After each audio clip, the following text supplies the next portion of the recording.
the handover, leaving the Union Jack fluttering high above the island's main settlement, Coxon Hole.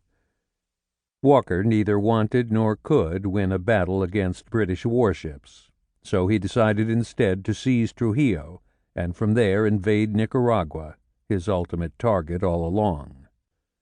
But that plan ran into trouble, too, with the arrival of the Icarus and a demand from its captain that Walker and his men surrender. Instead, they ran. The force traveled lightly, each man bearing a rifle and 120 rounds of ammunition, and a few also carrying sidearms and knives. Paralleling the Caribbean coast, they made their way east through the moonless night and into the next day, a remarkable display of stamina against August's tropical heat and humidity. They passed through hamlets whose residents hid from view and along jungle paths as birds squawked and trilled and small monkeys howled and chattered. Walker stopped them at dusk to establish a camp along the bank of a creek, but shortly after sunrise the men forded the river and marched on. They raided small farms, but found little to eat except beef. When night fell, they again camped, and at daybreak they resumed their flight.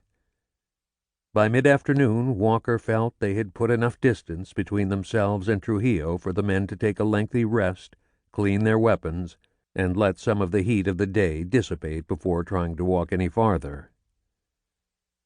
As the men relaxed at a spot along a wide creek, gunfire exploded from the underbrush, the lead balls shredding leaves and slamming into the earth, tree trunks, and human flesh. The Americans scattered and dove for protection. Some returned fire at the attacking Honduran soldiers, as others hastily put their weapons back together. Amid the chaos, Walker ordered the men into two small companies, then sent them sprinting into the brush in a screaming wave of suicidal bravado and gunfire, panicking the Hondurans into flight. But the battle was costly. They'd spent valuable ammunition, and Walker counted 1 dead and 7 or 8 others wounded. The commander himself was among them. Blood oozed from Walker's creased cheek. The men quickly packed up and moved on, carrying the severely wounded and helping the sick. As they worked their way along the trail, occasional harassing gunshots came from behind, one of which struck a top aide, Major Huff, adding to the list of casualties. They reached a mahogany camp near the coastal town of Limon that Walker was surprised to find abandoned, and soon they were off again. Reaching the Rio Negro, they found a canoe and ferried themselves across to a trading post run by an Englishman named Dickens.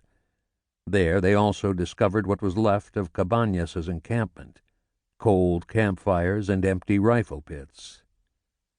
"We are lost," one soldier wrote. The Hondurans were stuck on the other side of the river, but escaping them had left Walker's men exhausted, bleeding, and even sicker and more dispirited.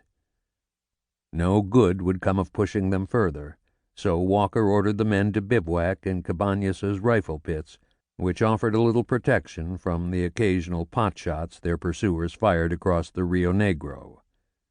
Walker himself, shivering and sweating with fever, commandeered Dickens's house as his headquarters. "Every once in a while," the same soldier wrote, "one of their bullets hits a man, and we have none to spare." Walker calls the roll. 31, healthy and unwounded, men are left. Looking back, Captain Noel Salmon of the HMS Icarus admitted that he had been too accommodating of Walker. The captain and his crew could see the fort at Trujillo from their ship, and they watched Walker's men as they moved around the walls at sunset. But in the dark of the moonless night, the British forces didn't see the men spike the fort's cannons or slip away into the jungle. At sunrise, the fort seemed, from the ship, to be as abandoned as the village itself. Salmon deployed men to investigate. They reported back that only the surgeon, his aide, 5 sick and wounded men, and the now dead Colonel Henry remained, and that the rest of the Americans had followed Walker on an overland trek to Nicaragua.